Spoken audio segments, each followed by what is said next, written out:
estuviéramos en el mismo nivel ya sería un logro. Nosotros tenemos la expectativa y la esperanza que pueda ser menor. Frente a todos los pronósticos catastróficos que tiraron, no se van a materializar. Nadie está pretendiendo decir que el problema se terminó. Lo que estamos diciendo es que lo estamos resolviendo a una velocidad nada convencional. Bueno, por si no se dieron cuenta, ese que habla así con esa voz de otoño, porque en otoño todos nos resfriamos, es el presidente Javier Milei.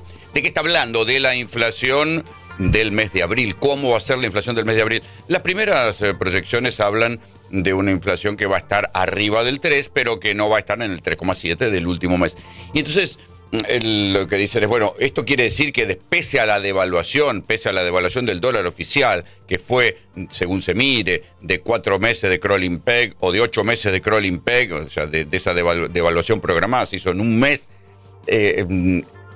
no pasó a precios, no. Lo que sucede, acuérdense, es que ya en el mes anterior, como veían venir que iba a haber algún tipo de retoque en el dólar oficial, las formadoras de precios, en especial las alimenticias, habían ido ya acomodando los precios preventivamente, como sucede siempre en la Argentina, que donde hay un rumor de devaluación, te corrigen los precios.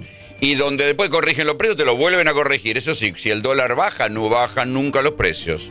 Lo visité en Roma, yo le pedí perdón por mis exabruptos, tuvimos una charla maravillosa, me pidió que cuidara de los más vulnerables y yo me comprometí a documentarlo de manera directa o, digamos, vía la ministra Petovelo. Y eso generó un vínculo muy interesante. Después lo volví a ver en la reunión del G7 y después tuvimos algunas llamadas telefónicas y donde básicamente él me decía, cuídame de los pobres. Y yo creo que el trabajo le cumplí.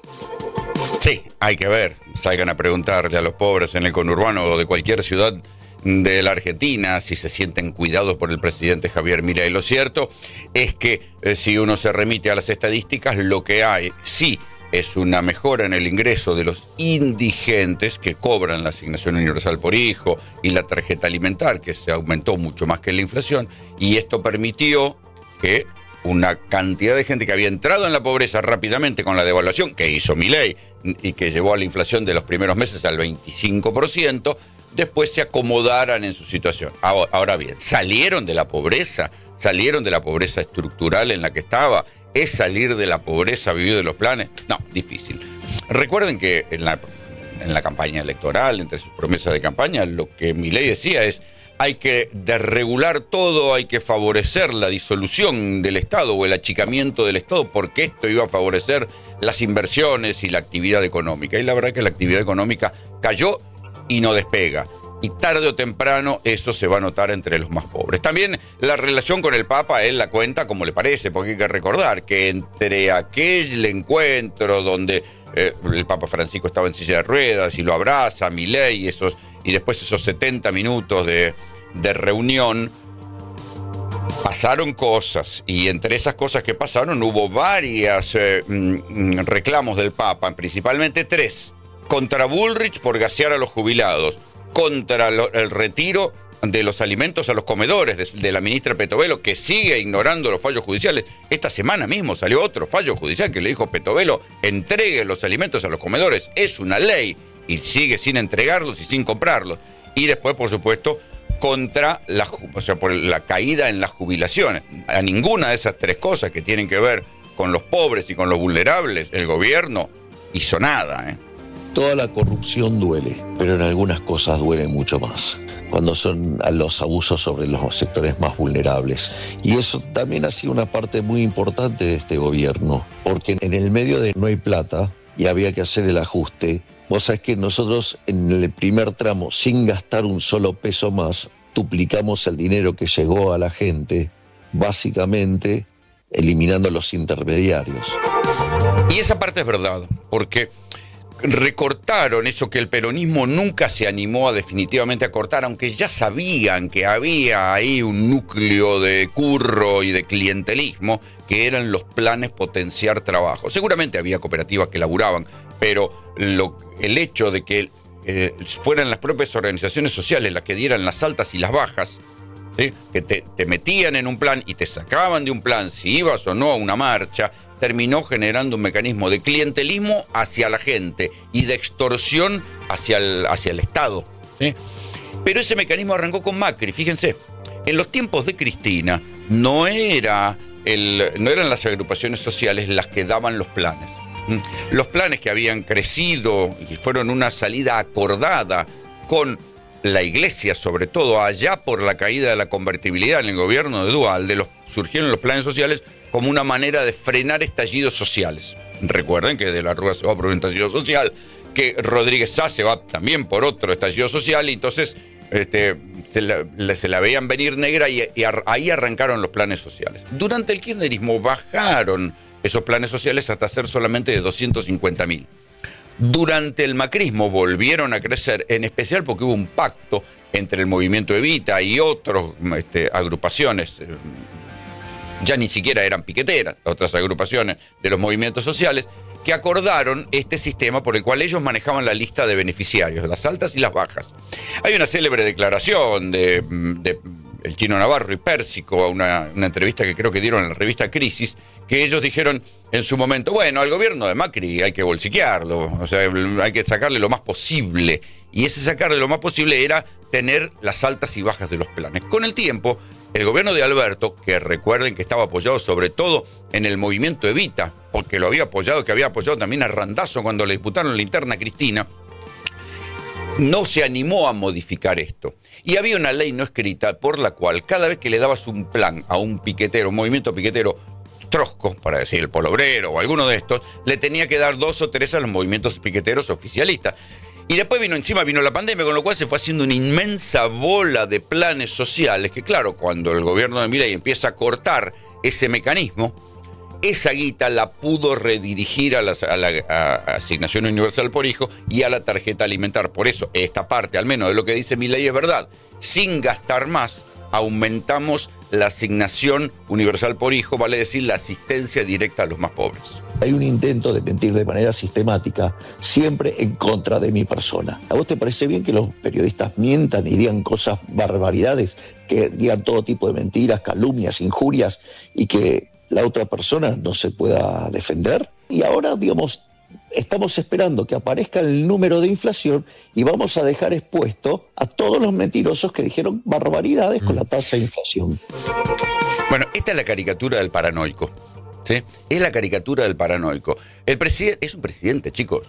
Es la caricatura del paranoico, que no se olvida que estamos en un sistema de opinión pública libre. Ya ni sé si la tenemos que llamar republicano, democracia, pero qué sé yo, de hace unos 40 y pico de años para acá, se puede hablar libremente en la Argentina y sobre todo se critica al poder público.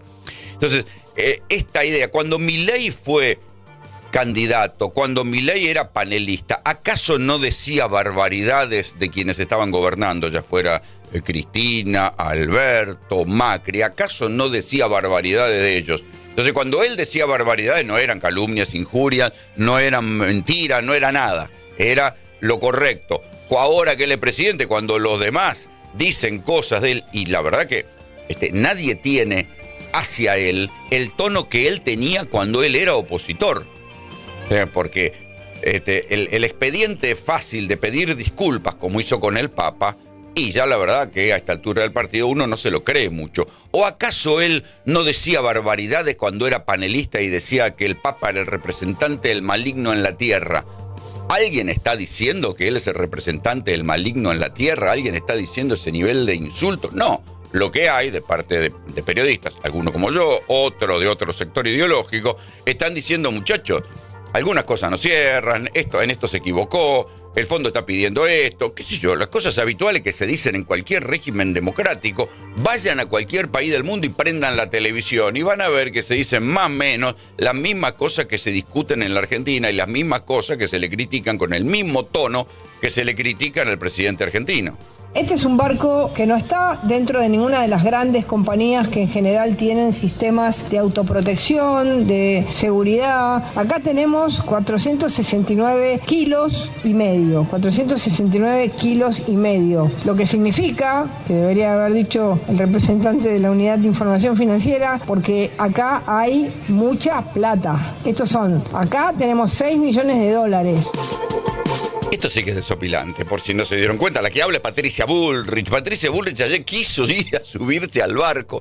Un barco que venía de las Islas Marshall, o sea, que tenía bandera de las Islas Marshall, que es parte de las Filipinas, y tenía marineros filipinos. Bueno, esos engorros que hay en la marina mercante, por la cual un barco de un día es de tal país, otro día lleva la bandera del otro, y esto facilita todo tipo de contrabando, narcotráfico y elusión de los controles. ¿Qué fue lo que sucedió? En San Lorenzo, este barco estaba en el puerto de la famosa empresa Vicentín. Algún día les contaremos la historia completa de la estafa que fue Vicentín y de cómo Alberto arrugó en la nacionalización de esa empresa y hoy por hoy va camino de ser una inmensa estafa, un inmenso curro que va a dejar colgado del pincel a montones de productores agropecuarios que en su momento lo puteaban a Alberto, también hay que decirlo. Pero bueno, en el puerto de Vicentín estaban cargando no sé qué tipo de cereal. El cereal se carga a granel. Por eso los buques cerealeros deberían estar muy vigilados, porque es muy fácil en esas bodegas con cereal a granel tirar un par de paquetes grandes de cocaína y a otra cosa. Bueno, no estaban, en este caso, no estaban en el buque, en la parte de las bodegas que se cargaban a granel, sino que estaban en las cámaras frigoríficas. Claro, los barcos tienen que navegar durante días y días y días y cargan en cámaras frigoríficas el alimento. Son grandes cámaras frigoríficas, grandes heladeras, porque tienen que alimentar a una tripulación de 20, 30 tipos, que van a andar 20, 30 días y necesitan morfar los marineros. En esas cámaras frigoríficas se encuentran 400, casi 500, 489 kilos de cocaína perfectamente termosellados y 2 GPS. ¿Sí? Esos cargamentos estaban armados y hechos de tal manera que iban a flotar. Es un mecanismo del narcotráfico por el cual el buque va a alta mar, se acerca a algún puerto, deja caer los cargamentos de cocaína con ese GPS, viene una lanchita, o no tan lanchita, desde la costa, lo levanta y a otra cosa mariposa y lo mete donde quiera. El asunto es que el capitán filipino se da cuenta y dice, ¿qué son esos paquetes? No, bueno. Entonces llama a un abogado. O sea, vía la empresa se conecta con un abogado, el abogado hace la denuncia en la UIF, que es la Unidad de Investigación Financiera, andás a ver seguramente porque conocían a su titular, Paul Stark, o andás a ver, o cómo fue el mecanismo. La cuestión es que ahí se dispone, le dan intervención a un fiscal federal de la zona de Santa Fe, creo que de Rosario, mejor dicho, y intervienen y encuentran, primero dicen, no, bueno, son 2-3 kilos de cocaína, después encuentran 480 kilos, un gran cargamento. No lo encontró Patricia Bullrich, no lo encontró el capitán filipino, que es el único no detenido de toda la tripulación. Los 20 y pico de marineros filipinos terminaron detenidos. El único que no terminó detenido es el marinero, el capitán, que fue el que dijo, muchachos, esto es irregular, y es el único que zafó y está libre. El barco está ahí. Cuando Bullrich ayer se quiso subir al barco, le dijeron, no, oiga señora, no sea bestia, usted no puede entrar a este lugar que es una zona precintada, no puede entrar acá. No puede entrar acá. Entonces ahora están mirando las cámaras de seguridad a ver quiénes fueron los que se acercaron al barco, que es lo que presumen, que la empresa que llevó, la empresa proveedora de comida, tenía un acuerdo con los filipinos, con algunos de los marineros, metieron la cocaína ahí y después eran los mismos que la iban a soltar en algún momento cuando se acercaran a algún puerto. ¿Qué puerto? Seguramente están especulando con que iban al puerto de Sao Paulo, ahí a Santos, y que la cocaína estaba destinada al PCC, el Primeiro Comando da Capitales, trabaja junto con la 'Ndrangheta italiana y se dedican a meter grandes cargamentos de cocaína en Europa y en otras latitudes. Pero descuentan que iban ahí para Sao Paulo. Ahora bien, esa cocaína pasó por las fronteras argentinas. Entonces ahí Bullrich fue a decir como que, bueno, descubrimos este cargamento. No descubrieron ese cargamento. Justamente ese cargamento venía de Bolivia o de Perú, entró a la Argentina, vulnerando todas las medidas de seguridad que tendría que haber tenido y dispuesto Patricia Bullrich, las encontró el capitán filipino antes que el barco se fuera y Buldi se quiso ir a sacar la foto y le dijeron, no señora, no sea bestia, este lugar está precintado, usted no puede venir acá. Por eso se terminó sacando la foto y haciendo como que el procedimiento era un éxito de su gestión. En verdad es un fracaso de su gestión porque la cocaína ya había entrado a suelo argentino y la descubrió el capitán filipino antes que el barco saliera. Pero bueno, estos muchachos se sacan la foto por cualquier cosa. Esto ya es casi una tiranía, esto casi es un gobierno que no es normal ni legal. Entonces no podemos hacer nada, no aconsejaríamos hacer nada violento, pero sí la unidad del pueblo en el lugar en que estemos para que las cosas cambien y sepan quien está gobernando tendría que estar en la cárcel.